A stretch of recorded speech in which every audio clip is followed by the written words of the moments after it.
Selamat pagi, kami dari kelompok 3 mata kuliah Sistem Keuangan. Perkenalkan, saya Regina Putri Asaharani dengan NIM 2025 1211 023. Dan saya, Camar Maulidia, dengan NIM 2025 12 11 017. Pada kesempatan kali ini, kami akan mempresentasikan materi mengenai pasar uang dan pasar valuta asing. Materi ini kami susun berdasarkan sumber dari berbagai jurnal dan literatur keuangan yang relevan, serta mengacu pada rencana pembelajaran semester mata kuliah ini. Baik, untuk memulai pembahasan, kita akan masuk terlebih dahulu ke bagian pertama, yaitu materi pasar uang atau money market.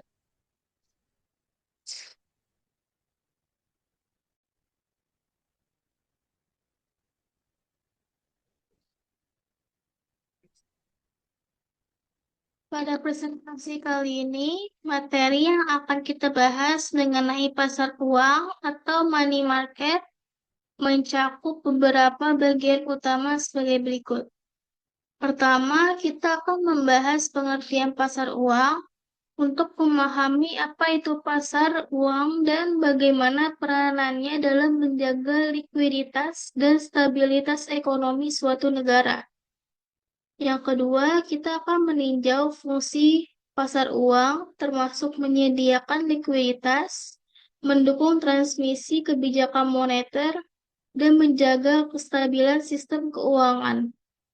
Ketiga, akan dijelaskan pelaku suatu pasar uang, yaitu siapa saja yang berpartisipasi dalam pasar ini, mulai dari bank sentral, bank komersial, hingga lembaga keuangan, non-bank, dan pemerintah. Keempat, kita akan membahas jenis transaksi pasar uang, seperti transaksi tunai, transaksi berjangka, dan transaksi repo, serta bagaimana transaksi ini dilakukan. Kelima, kita akan meninjau instrumen pasar uang, termasuk sertifikat Bank Indonesia, deposito berjangka, commercial paper, dan repurchase agreement, beserta karakteristik masing-masing.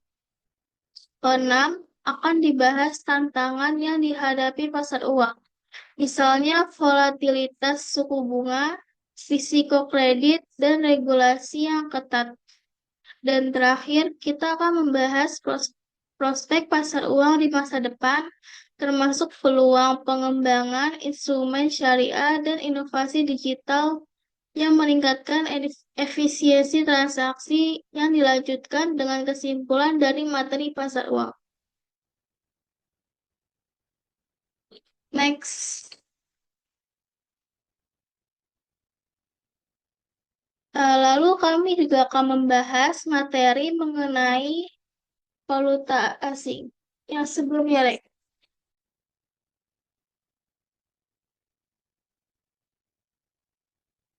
Yang pertama, kita akan membahas tentang pengertian pasar valuta asing untuk memahami apa itu pasar falas dan bagaimana mekanismenya dalam perdagangan internasional. Yang kedua, kita akan meninjau tujuan transaksi valuta asing, termasuk transaksi pembayaran internasional, pemagaran risiko, dan kesempatan untuk memperoleh keuntungan, seperti transaksi tunai atau spot, transaksi berjangka atau forward, dan transaksi barter atau swap. Ketiga, kita akan membahas macam-macam pasar pasar valuta asing, termasuk pasar spot, forward, future, dan opsi, serta fungsinya masing-masing. Keempat, materi akan mencakup fungsi pasar valuta asing, mulai dari transfer daya beli antar negara, penyediaan fasilitas kredit, lindung nilai, hingga peluang spekulasi. Kelima, kita akan membahas struktur pasar valuta asing, serta zona waktu perdagangan yang berlaku di berbagai belahan dunia. Keenam, akan dibahas margin trading dalam pasar falas, serta resiko ya dan ketentuan yang berlaku. Ketujuh, kita akan meninjau interaksi pasar uang dan pasar valuta asing untuk memahami hubungan kedua pasar ini dalam menjaga stabilitas ekonomi. Dan yang terakhir, kita akan tutup sesi dengan kesimpulan yang merangkum peran pasar valuta asing dalam sistem keuangan dan pentingnya pemahaman mekanisme pasar ini bagi pelaku ekonomi.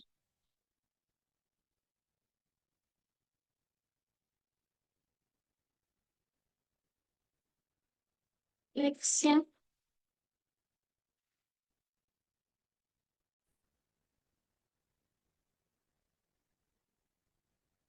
Baik, materi pertama yang akan kita bahas adalah mengenai pengertian pasar uang. Secara umum, pasar uang adalah tempat bertemunya pihak yang memiliki dana dalam jangka waktu kurang dari 1 tahun, dengan pihak yang membutuhkan dana dalam jangka waktu kurang dari 1 tahun. Kegiatan utamanya adalah melakukan transaksi atas surat berharga jangka pendek seperti sertifikat Bank Indonesia atau SBI, sertifikat deposito, dan surat berharga pasar uang atau SBPU. Pasar uang menyediakan mekanisme yang cepat dan efisien untuk memenuhi kebutuhan likuiditas jangka pendek. Pihak yang memiliki dana berlebih dapat menyalurkan dananya, sementara pihak yang membutuhkan dana dapat memperolehnya tanpa harus melewati proses pinjaman jangka panjang seperti di bank umum. Ciri utama pasar uang adalah likuiditas yang tinggi, risiko rendah, dan jangka waktu yang singkat. Jadi, ketika perusahaan atau lembaga keuangan membutuhkan dana segera, misalnya untuk membayar gaji karyawan atau memenuhi kewajiban jatuh tempo, mereka bisa menggunakan pasar uang sebagai solusi. Sebagai contoh, perusahaan besar seperti PLN dapat menerbitkan surat berharga jangka pendek, misalnya commercial paper, untuk memperoleh dana cepat.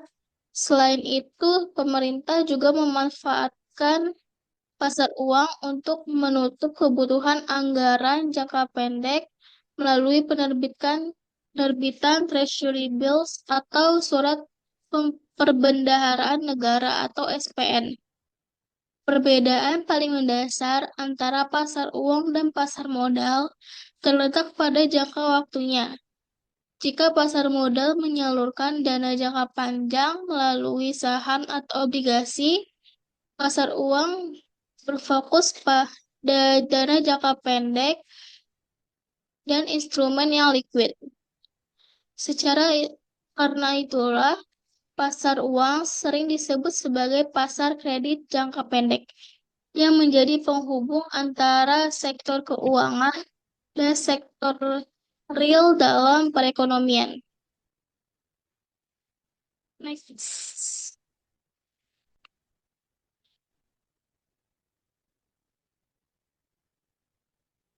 Setelah memahami pengertiannya, kita akan masuk ke pembahasan tentang fungsi pasar uang. Fungsi pertama adalah untuk menghimpun dana jangka pendek dari pihak yang memiliki surplus dana dan menyalurkannya kepada pihak yang membutuhkan dana. Dengan kata lain, pasar uang berperan sebagai jembatan antara pihak yang memiliki kelebihan dana dengan pihak yang kekurangan likuiditas. Fungsi berikutnya adalah memberikan kemudahan likuiditas bagi lembaga keuangan dan pelaku usaha. Sebagai contoh, jika sebuah bank mengalami kekurangan kas untuk kebutuhan operasional harian, Mereka bisa meminjam dana dari bank lain melalui mekanisme pasar uang antar bank. Dengan demikian, pasar uang menjaga agar tidak ada lembaga keuangan yang mengalami kesulitan likuiditas secara berkepanjangan. Fungsi ketiga adalah sarana investasi berisiko rendah.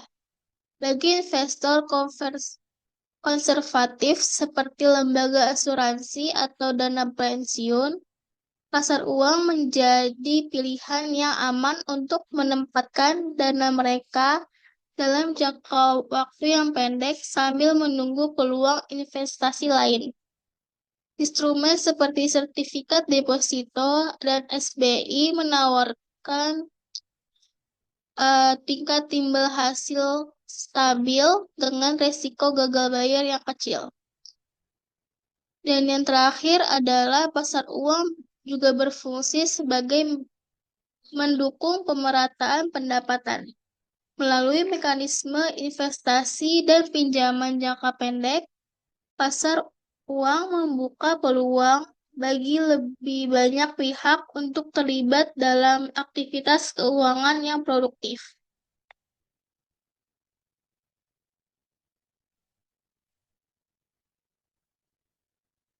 Selain fungsi-fungsi dasar tadi, pasar uang juga memiliki fungsi yang lebih strategis dalam konteks ekonomi makro. Fungsi yang pertama adalah menunjang pembangunan nasional. Pemerintah dapat menerbitkan surat berharga jangka pendek untuk membiayai proyek-proyek prioritas seperti pembangunan infrastruktur, pelayanan publik, atau pendidikan. Dengan cara ini, pembiayaan dapat dilakukan tanpa harus bergantung pada pinjaman luar negeri jangka panjang. Fungsi kedua adalah mendukung pelaksanaan kebijakan moneter. Bank Indonesia menggunakan pasar uang sebagai sarana untuk mengontrol jumlah orang yang beredar di masyarakat melalui mekanisme operasi pasar terbuka atau OPT. Contohnya, jika inflasi meningkat, BI akan menjual surat berharga seperti SBI untuk menyerap dana masyarakat. Sebaliknya, jika likuiditas menurun, BI akan membeli surat berharga untuk menambah jumlah uang yang beredar. Fungsi ketiga adalah menjadi alat stabilisasi keuangan. Saat terjadi tekanan di sistem keuangan, misalnya bank mengalami krisis likuiditas atau penarikan dana besar-besaran, pasar uang memungkinkan lembaga-lembaga tersebut mendapatkan dana jangka pendek agar tetap bisa beroperasi. Fungsi ini terbukti sangat penting, terutama pada masa krisis keuangan global atau pandemi COVID-19, di mana banyak bank bergantung pada pasar uang untuk menjaga stabilitas keuangan. Selain itu, dalam konteks ekonomi modern, pasar uang juga berperan penting dalam mendukung inovasi keuangan digital. Contohnya, dengan munculnya sistem BI Fast atau platform transaksi berbasis elektronik, efisiensi penyaluran dana antar lembaga keuangan menjadi lebih cepat dan transparan. Bahkan menurut data Bank Indonesia tahun 2024, lebih dari 80% transaksi antar bank kini dilakukan secara digital. Transformasi ini menunjukkan bahwa pasar uang bukan hanya tempat transaksi dana jangka pendek, tetapi juga fondasi utama dari ekosistem keuangan digital nasional.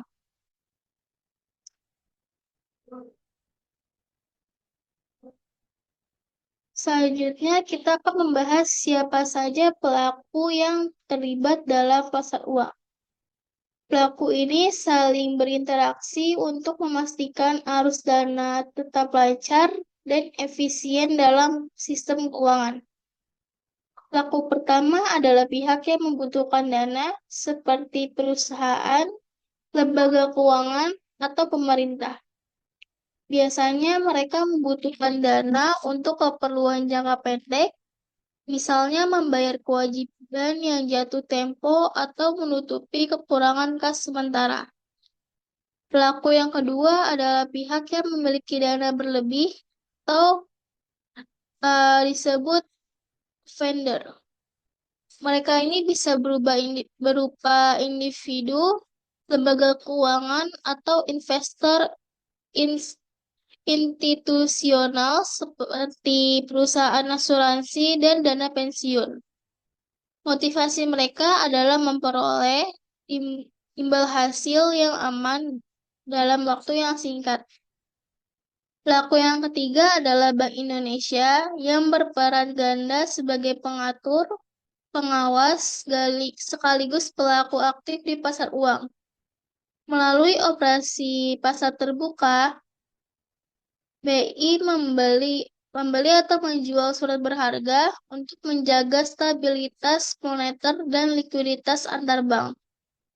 Pelaku keempat adalah lembaga keuangan non-bank seperti perusahaan pembiayaan, asuransi, dan dana pensiun. Mereka berperan penting sebagai perantara dan penyedia instrumen investasi jangka pendek.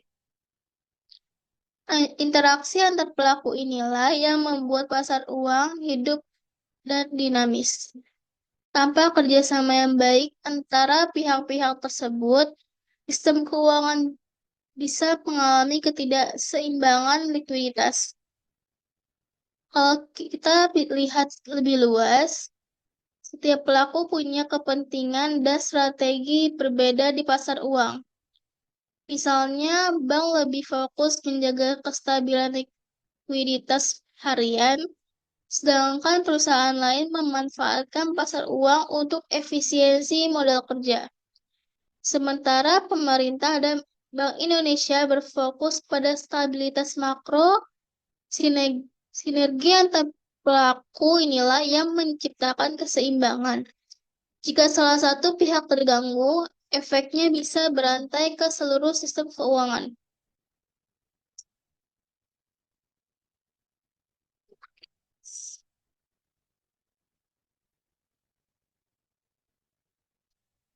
Selanjutnya adalah materi tentang jenis-jenis transaksi yang terjadi di pasar uang.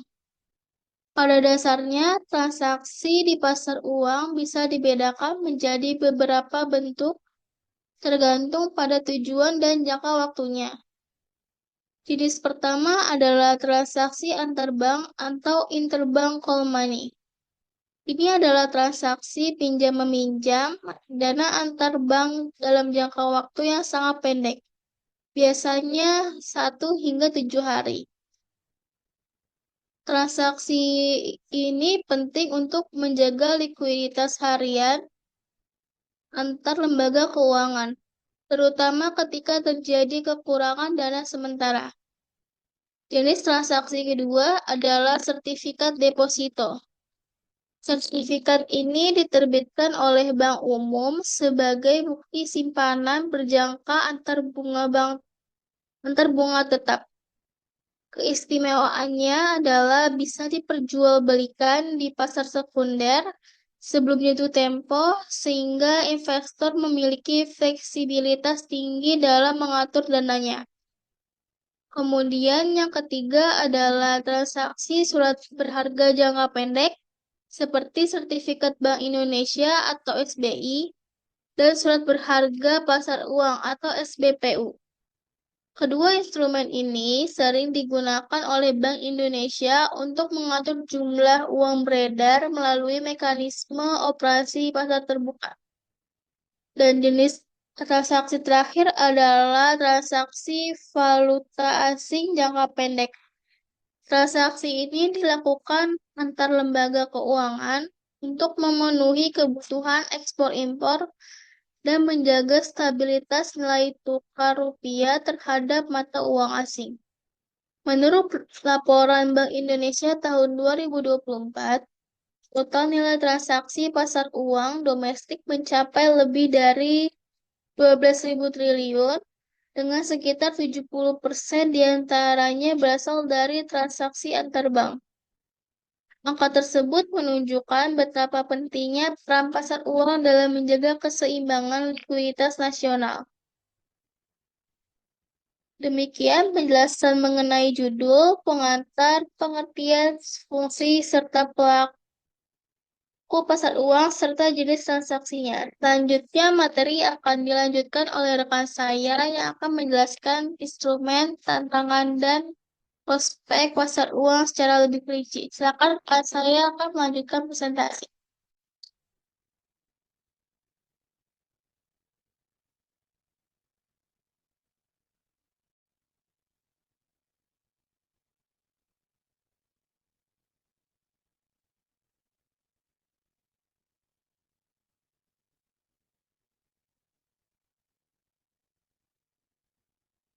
Mic-nya belum nyala.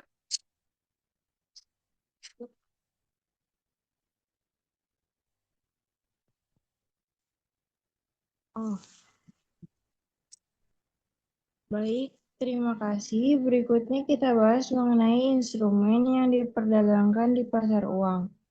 Instrumen pasar uang dapat diartikan sebagai surat berharga jangka pendek yang bisa diperjualbelikan dan digunakan untuk memenuhi kebutuhan dana sementara. Ciri utama instrumen pasar uang adalah memiliki jangka waktu di bawah 1 tahun, risiko rendah, nilai nominal besar, dan mudah diperdagangkan. Instrumen ini digunakan tidak hanya oleh pemerintah dan bank, tapi juga oleh perusahaan swasta untuk menjaga stabilitas arus kasnya. Beberapa contoh instrumen pasar uang di Indonesia antara lain Sertifikat Bank Indonesia atau SBI, yaitu diterbitkan oleh Bank Indonesia sebagai alat pengendali jumlah uang beredar. Yang kedua ada sertifikat deposito, diterbitkan oleh Bank Umum dan bisa dijual kembali sebelum jatuh tempo. Yang ketiga, ada surat berharga pasar uang atau SBPU. Digunakan untuk operasi pasar terbuka dan menjaga kestabilan sistem keuangan. Yang keempat, ada commercial paper atau CP diterbitkan oleh perusahaan besar untuk mendapatkan dana tanpa agunan. Dan yang terakhir, ada repurchase agreement atau repo. Perjanjian jual beli surat berharga dengan janji beli kembali di kemudian hari. Semua instrumen ini memiliki fungsi utama yang sama, yaitu menjaga keseimbangan likuiditas jangka pendek, mendukung kebijakan moneter, dan memberikan sarana investasi yang aman.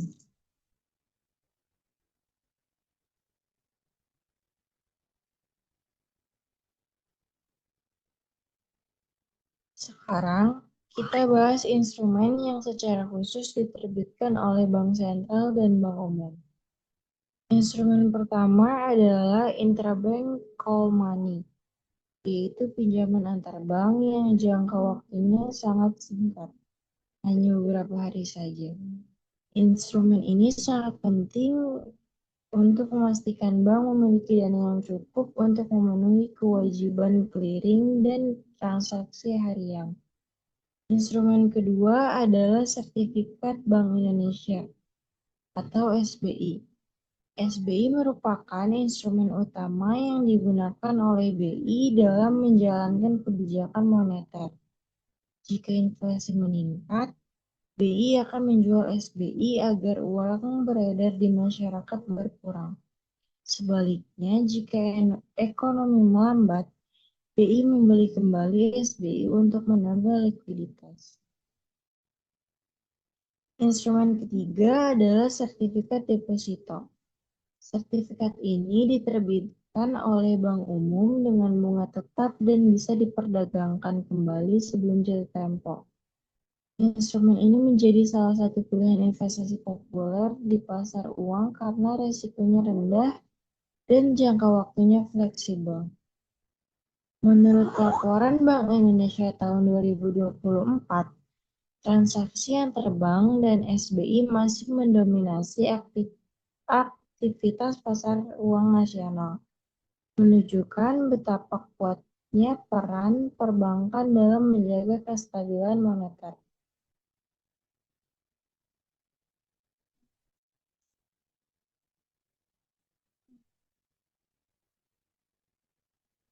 Selain diterbitkan oleh bank, pasar uang juga memiliki instrumen yang dikeluarkan oleh sektor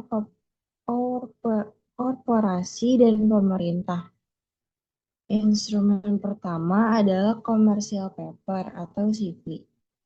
Commercial paper diterbitkan oleh perusahaan besar dengan reputasi baik untuk mendapatkan dana segar tanpa agunan. Biasanya, CP memiliki tenor 30 hingga 180 hari dan digunakan untuk memenuhi kebutuhan kas jangka pendek. Instrumen kedua adalah surat berharga pasar uang atau SBPU. SBPU merupakan salah satu instrumen penting dalam operasi pasar terbuka oleh Bank Indonesia yang mampu menjaga keseimbangan antar jumlah uang beredar dan kebutuhan likuiditas bank. Instrumen ketiga adalah Treasury Bills, atau di Indonesia dikenal sebagai surat perbendaharaan negara atau SPN. SPN diterbitkan oleh pemerintah untuk menutupi defisit kas jangka pendek dan menjadi salah satu instrumen paling aman di pasar uang karena dijamin oleh negara.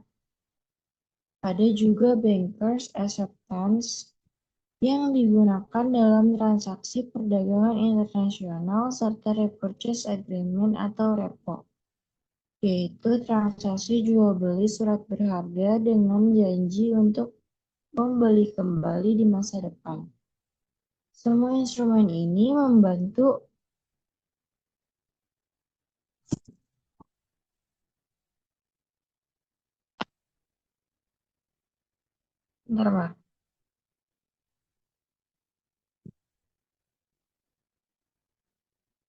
Semua instrumen ini membantu perusahaan dan pemerintah menjaga likuiditas, sementara investor memperoleh alternatif investasi yang aman dan fleksibel.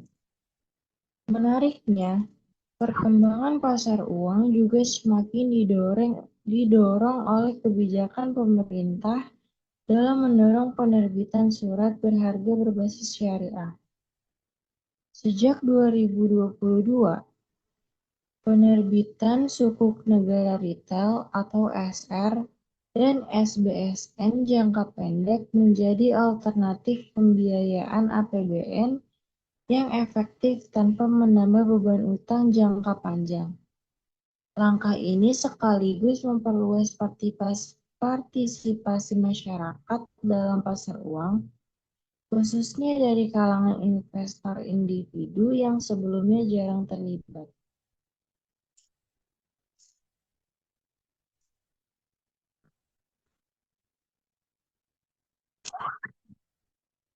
Selanjutnya, kita bahas regulasi pasar uang di Indonesia.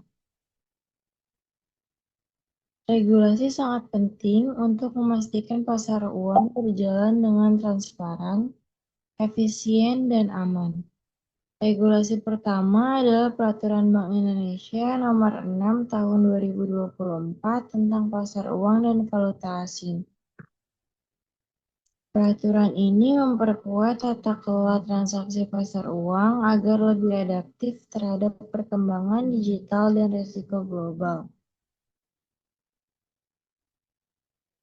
Kedua, Undang-Undang Nomor 7 Tahun 2011 tentang mata uang. Undang-undang ini mewajibkan seluruh transaksi di wilayah Indonesia menggunakan rupiah sebagai alat pembayaran resmi untuk menjaga stabilitas moneter dan kedaulatan ekonomi nasional. Selanjutnya, POJK nomor 9 garis miring POJK titik 04 garis miring 2022 mengatur transaksi efek bersifat utang atau sukuk di pasar sekunder. OJK mengawasi agar seluruh transaksi dilakukan dengan prinsip keterbukaan dan kehati-hatian. Kemudian, Surat Edaran BI nomor 25 garis miring 9 garis miring DPM tahun 2023 yang menjadi panduan pelaksanaan operasi pasar terbuka antar bank.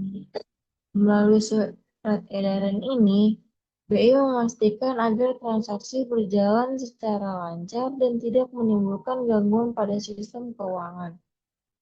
Dengan adanya regulasi-regulasi tersebut, pasar uang di Indonesia dapat beroperasi secara efisien, terpercaya, dan mampu menghadapi tantangan global.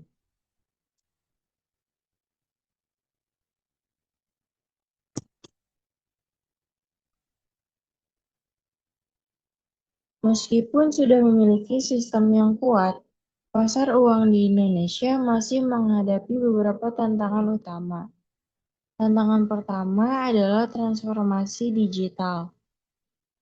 Saat ini, transaksi pasar uang mulai beralih ke sistem elektronik seperti BI Fast dan repo elektronik. Namun, tidak semua lembaga keuangan memiliki kesiapan teknologi yang sama. Tantangan kedua adalah ketimpangan likuiditas antar lembaga keuangan. Bank besar cenderung mendominasi transaksi, sementara lembaga kecil sulit mengakses pasar uang. Kondisi ini bisa mempengaruhi efisiensi distribusi dana.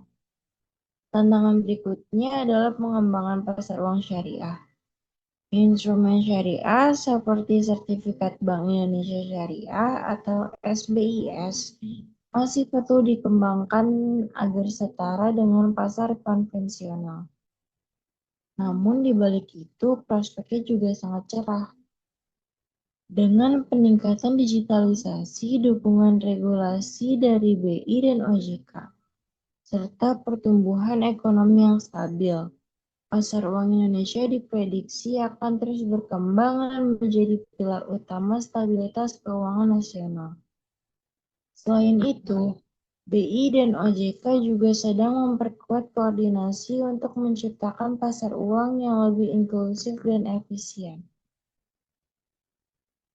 Upaya seperti pengembangan pasar repo syariah dan menggunakan blockchain untuk pencatatan transaksi mulai diuji coba sejak tahun 2023. Dengan adanya inovasi ini, diharapkan pasar uang Indonesia mampu bersaing di tingkat regional, khususnya dengan Singapura dan Malaysia yang sudah lebih dulu membangun sistem pasar uang digital.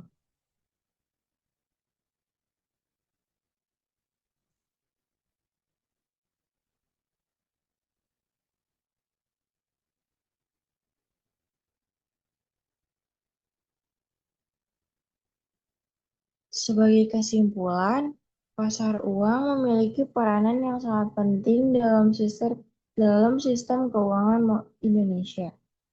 Pasar uang menjadi tempat bertemunya pihak yang memiliki dana berlebih dengan pihak yang membutuhkan dana jangka pendek, dengan tujuan menjaga stabilitas likuiditas dan mendukung pertumbuhan ekonomi. Berbagai instrumen seperti SBI, SBPU, sertifikat deposito, dan commercial paper menjadi alat utama dalam transaksi pasar uang. Selain itu, pasar uang juga berfungsi sebagai sarana pelaksanaan kebijakan moneter oleh Bank Indonesia, sekaligus menjadi indikator pergerakan ekonomi jangka pendek. Meskipun menghadapi tantangan digitalisasi dan ketimpangan akses, arah pengembangannya terus meningkat. Dengan pengawasan ketat dari BI dan OJK, pasar uang Indonesia diprediksi akan semakin efisien, transparan, dan kuat dalam menghadapi dinamika ekonomi global. Setelah kita memahami secara menyeluruh mengenai pasar uang, mulai dari pengertian, fungsi, pelaku, jenis transaksi, instrumen, tantangan, hingga prospeknya, sekarang kita akan melanjutkan ke topik berikutnya, yaitu pasar valuta asing atau foreign exchange market. Meskipun berbeda fokus, kedua pasar ini saling terkait. Pasar uang berperan dalam likuiditas jangka pendek dan stabilitas sistem keuangan domestik. Sementara pasar valuta asing mengatur transaksi mata uang lintas negara dan memengaruhi perdagangan internasional secara serta nilai tukar. Dengan memahami kedua pasar ini secara berkesinambungan, kita bisa mendapatkan gambaran yang lebih lengkap mengenai bagaimana sistem keuangan bekerja secara global, dari peredaran dana domestik hingga transaksi antar negara. Mari kita mulai dengan membahas pengertian pasar valuta asing dan peran pentingnya dalam ekonomi.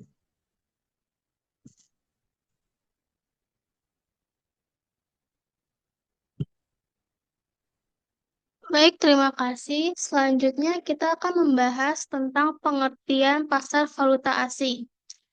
Pasar valuta asing atau sering disebut dengan foreign exchange market merupakan tempat bertemunya individu, lembaga, dan pihak perbankan untuk melakukan transaksi jual beli mata uang antar negara. Di pasar ini, orang atau lembaga bisa menukar satu mata uang dengan mata uang lainnya. Misalnya dari rupiah ke dolar atau dari yen ke euro. Pasar valuta asing punya peran yang sangat penting dalam sistem keuangan global karena menjadi penghubung utama bagi aktivitas ekonomi internasional seperti perdagangan barang, investasi lintas negara, hingga pembayaran antar perusahaan multinasional. Karakteristik unik dari pasar falas adalah beroperasi selama 24 jam penuh. Ini terjadi karena perbedaan zona waktu di berbagai belahan dunia. Jadi, ketika pasar di Asia seperti Tokyo atau Singapura tutup, maka pasar di Eropa seperti London baru buka, dan kemudian dilanjut oleh pasar di Amerika. Selain itu, nilai tukar mata uang di pasar ini sangat fluktuatif. Perubahannya bisa disebabkan oleh faktor ekonomi seperti inflasi, tingkat suku bunga, dan neraca perdagangan, maupun faktor politik seperti kebijakan pemerintah dan kondisi geopolitik dunia. Karena itu, pasar falas dianggap pasar yang dinamis dan sensitif terhadap berbagai isu global.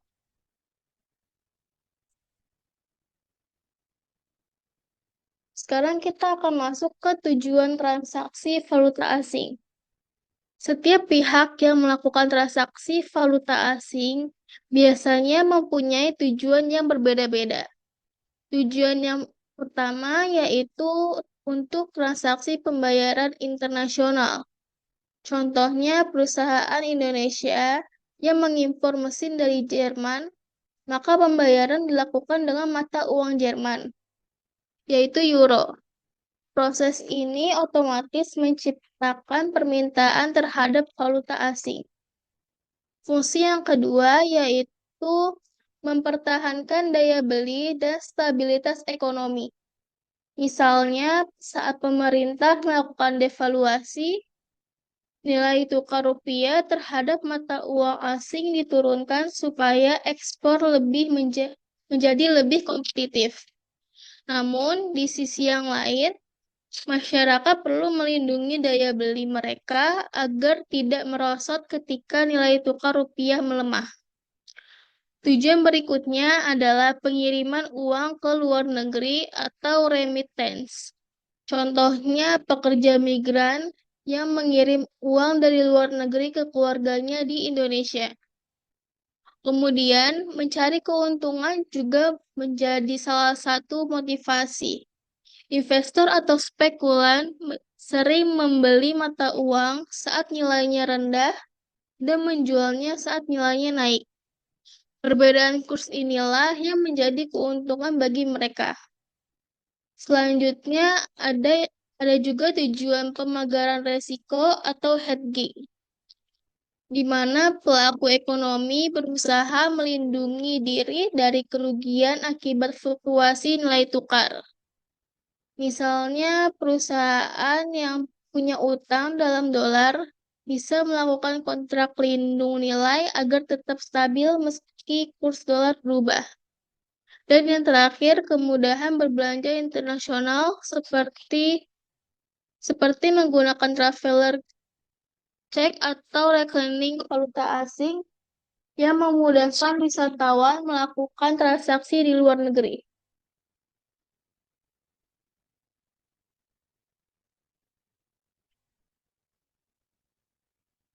Selanjutnya, kita akan masuk pembahasan tentang macam-macam pasar valuta asing.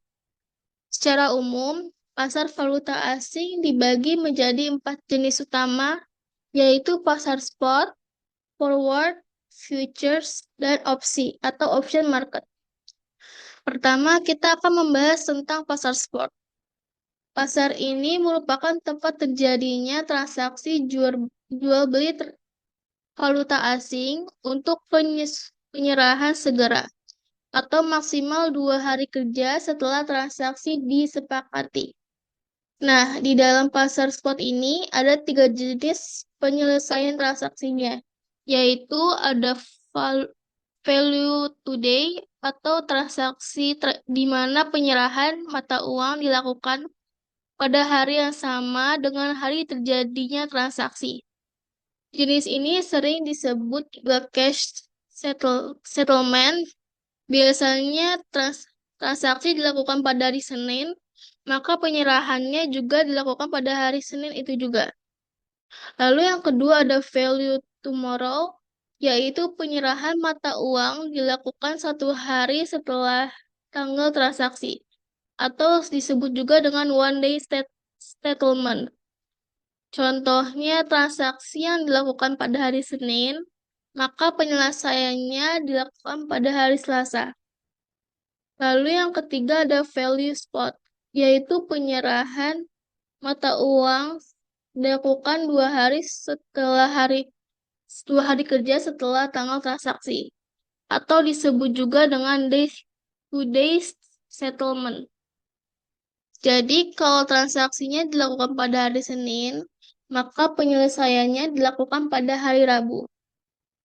Pasar spot ini paling sering digunakan karena memberikan kemudahan bagi pelaku ekonomi yang membutuhkan pertukaran mata uang secara cepat dan efisien. Misalnya untuk kebutuhan ekspor-impor atau pembayaran utang luar negeri. Kurs yang digunakan di sini disebut kurs spot, yaitu nilai tukar yang berlaku saat transaksi dilakukan. Kemudian yang kedua ada pasar forward, yaitu pasar di mana transaksi jual beli mata uang dilakukan untuk penyerahan di masa mendatang. Dengan kurs yang sudah disepakati di awal, pasar ini cocok untuk perusahaan yang ingin melindungi nilai transaksinya dari fluktuasi kurs. Lalu yang ketiga ada pasar futures, yaitu pasar kontrak berjangka yang memperdagangkan valuta asing dalam jumlah, harga, dan waktu tertentu di masa depan. Berbeda dengan forward, futures ini dilakukan di bursa resmi dan bersifat standar. Dan yang terakhir ada pasar opsi atau option market, yaitu pasar di mana pembeli kontrak memiliki hak tapi tidak wajib untuk membeli atau menjual mata uang pada kurs tertentu di masa depan.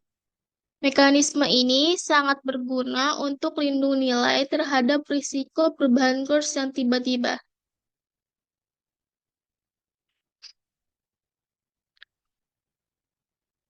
Berikutnya adalah fungsi valuta asing.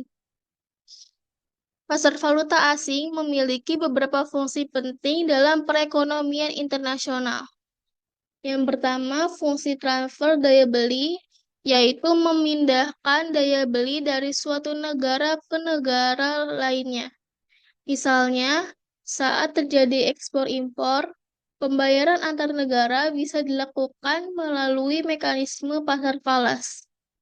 Yang kedua, fungsi pemberian kredit, karena banyak perdagangan internasional dilakukan dengan sistem kredit, eksportir bisa mendapat kredit sebelum atau sesudah pengiriman barang. Sedangkan importir juga bisa memperoleh fasilitas pembayaran dari bank. Yang ketiga, fungsi penyediaan fasilitas lindung nilai atau hedging, yang membantu pelaku ekonomi melindungi diri dari resiko nilai tukar yang berfluktuasi. Yang keempat, fungsi spekulasi, di mana pelaku pasar memanfaatkan perubahan kurs untuk memperoleh keuntungan. Meskipun berisiko, fungsi ini membuat pasar falas menjadi lebih liquid dan dinamis. Demikian penjelasan mengenai pengertian, tujuan transaksi, macam-macam, serta fungsi dalam pasar valuta asing. Selanjutnya, materi akan dilanjutkan oleh rekan saya yang akan menjelaskan struktur, zona waktu perdagangan, margin trading, dan interaksi antara pasar uang dan pasar valuta asing secara lebih rinci. Kepada Regina dipersilakan.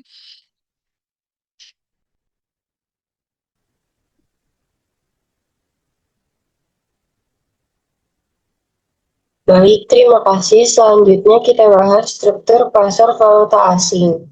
Nah, struktur pasar valuta asing sebenarnya menggambarkan bagaimana hubungan antara berbagai pelaku pasar yang terlibat dalam transaksi jual beli mata uang asing.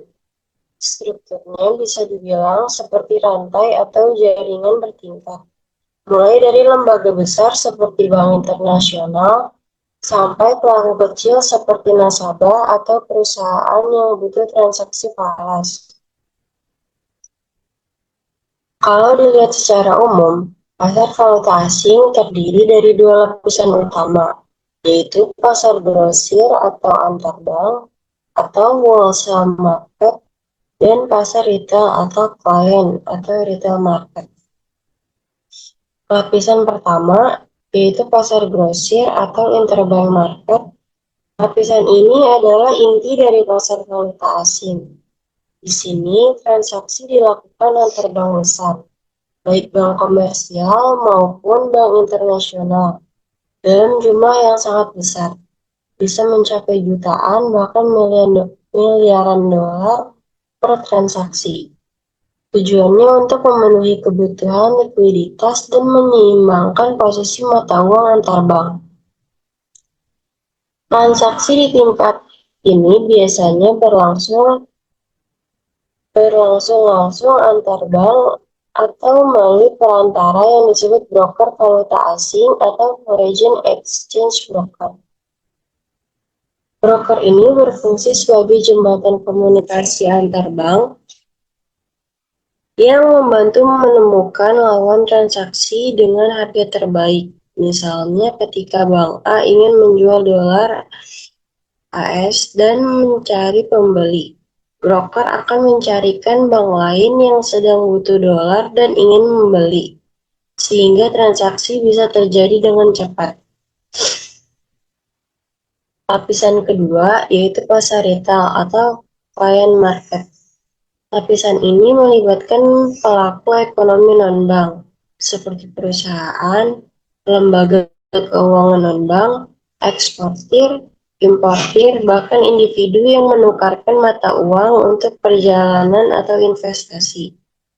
Transaksi di lapisan ini dilakukan melalui bank lokal atau dealer valuta asing yang bertindak sebagai perantara antara klien dan pasar antar bank.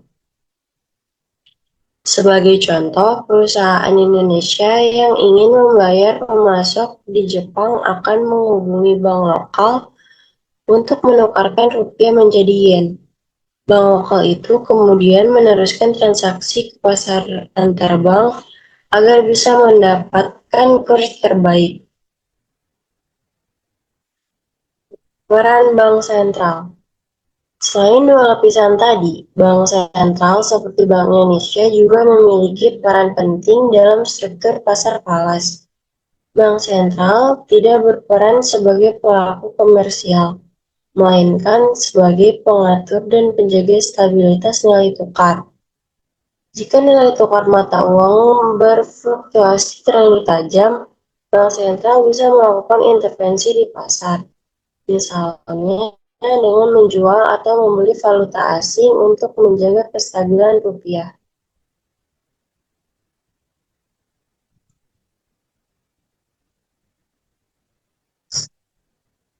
Hubungan antar pelaku pasar. Kalau kita lihat dalam bentuk alur, struktur pasar falas bisa dijelaskan seperti ini. Perusahaan melakukan transaksi melalui bank lokal, lalu bank lokal bisa berhubungan dengan broker atau dealer valuta asing untuk mencari lawan transaksi di pasar antar bank besar. Di sisi lain, pialang saham dan bursa efek juga bisa terhubung karena beberapa transaksi valuta asing dilakukan lewat instrumen sekuritas atau derivatif. Dengan sistem seperti ini, pasar valuta asing bisa berjalan dengan efisien. Setiap pelaku punya peran masing-masing. Perusahaan sebagai pengguna mata uang asing, bank sebagai penghubung, broker sebagai fasilitator, dan bank sentral sebagai pengendali stabilitas. Karakteristik struktur pasar falas. Menariknya, struktur pasar falas sering disebut menyerupai pasar persaingan sempurna karena jumlah penjual dan pembelinya banyak.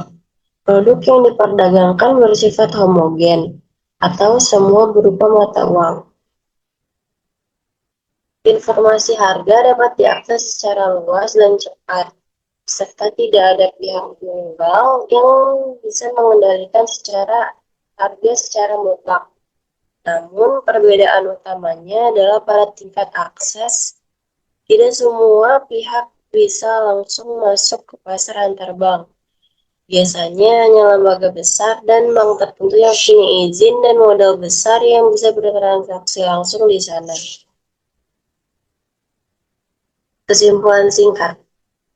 Jadi, secara sederhana, struktur pasar valuta asing ini adalah sistem bertingkat yang saling terhubung. Transaksi besar terjadi di tingkat antar bank, sedangkan transaksi individu atau perusahaan difasilitasi oleh bank lokal dan pialang. Semua ini membentuk jaringan global yang beroperasi selama 24 jam tanpa henti.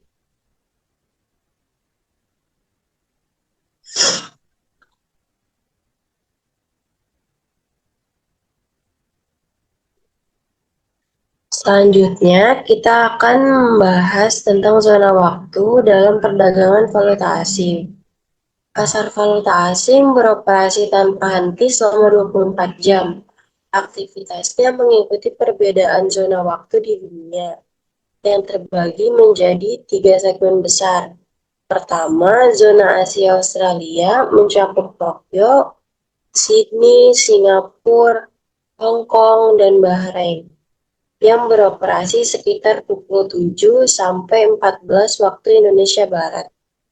Kedua, zona Eropa mencakup Frankfurt, Zurich, Paris, Amsterdam, Brussels, dan London, beroperasi dari pukul 13 sampai 23 waktu Indonesia Barat.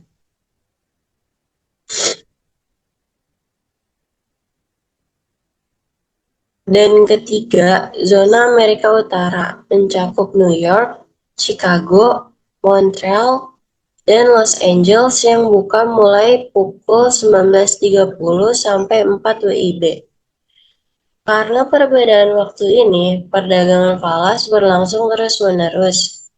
Saat pasar Asia tutup, pasar Eropa baru buka, lalu disambung pasar Amerika. Hal ini membuat pasar falas menjadi yang paling liquid di dunia.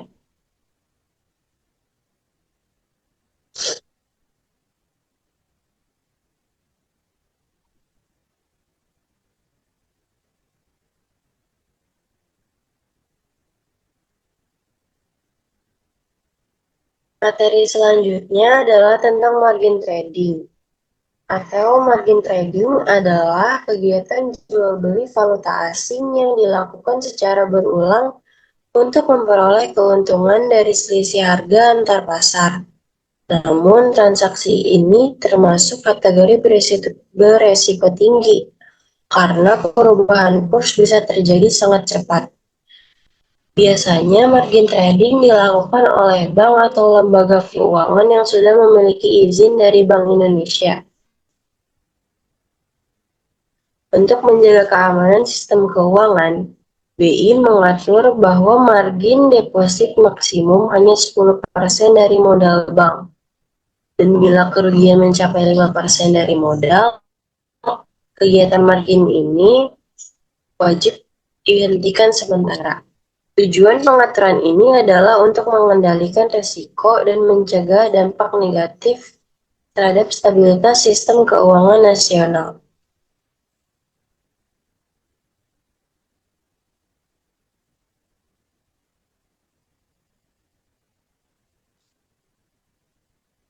Sekarang kita akan membahas tentang interaksi antar pasar uang dan pasar valuta asing. Pasar valuta asing dan pasar uang punya hubungan yang sangat erat. Ketika nilai tukar berubah, suku bunga di pasar uang juga bisa terdampak. Misalnya saat kurs rupiah melemah terhadap dolar, investor asing bisa menarik dana dari instrumen pasar uang untuk menghindari kerugian sehingga likuiditas menurun. Sebaliknya, jika suku bunga di pasar uang naik, maka permintaan terhadap rupiah meningkat karena investor mencari imbal hasil lebih tinggi, yang kemudian bisa memperkuat nilai tukar rupiah. Artinya, pelaku ekonomi terutama investor harus jeli menganalisis perubahan kurs sebelum mengambil keputusan investasi di pasar uang. Hubungan inilah yang membuat kebijakan moneter dan kestabilan nilai tukar saling memengaruhi satu sama lain. Hubungan ini juga menjadi dasar penting bagi Bank Indonesia dalam menentukan suku bunga acuan atau BI rate ketika terjadi gejolak nilai tukar. Kebijakan moneter seringkali disesuaikan untuk menstabiliskan arus modal. Misalnya ketika rupiah tertekan, BI dapat menaikkan suku bunga agar investor tetap tertarik menyimpan dananya di pasar domestik. Sebaliknya, saat nilai tukar stabil, kebijakan bisa dilonggarkan untuk mendorong pertumbuhan ekonomi. Dengan kata lain, pasar uang dan pasar valuta asing berfungsi seperti dua sisi mata uang, saling mempengaruhi dan saling menjaga keseimbangan ekonomi nasional.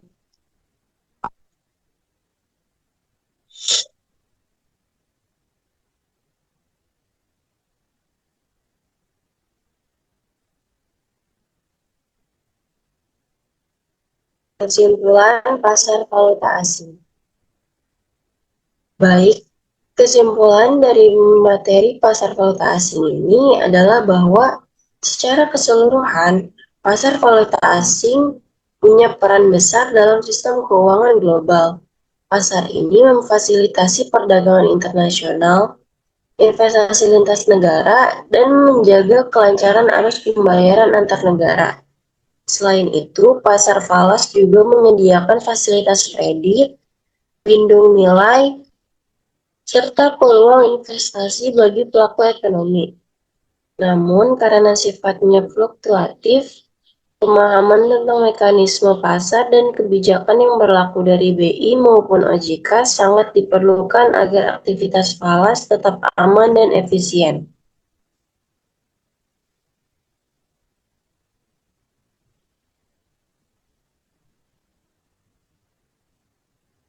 Demikian penjelasan materi mengenai pasar uang dan pasar valuta asing. Dari materi yang telah kita bahas, dapat kita simpulkan bahwa pasar ini memiliki peran yang sangat penting dalam sistem keuangan, baik untuk menjaga likuiditas dan stabilitas ekonomi, maupun untuk memfasilitasi transaksi internasional dan lindung nilai terhadap risiko. Kita juga telah memahami berbagai fungsi, pelaku, jenis transaksi, instrumen, hingga regulasi yang mengatur pasar ini. Semua ini menunjukkan bahwa pemahaman yang baik terhadap mekanisme pasar sangat dibutuhkan bagi setiap pelaku ekonomi, baik individu, perusahaan, maupun lembaga keuangan. Dengan pemahaman ini diharapkan kita mampu menganalisis dan mengambil keputusan yang tepat ketika berpartisipasi atau berinteraksi dengan pasar, serta mampu melihat peluang dan resiko yang ada. Sekian presentasi materi kali ini. Terima kasih atas perhatian dan waktunya.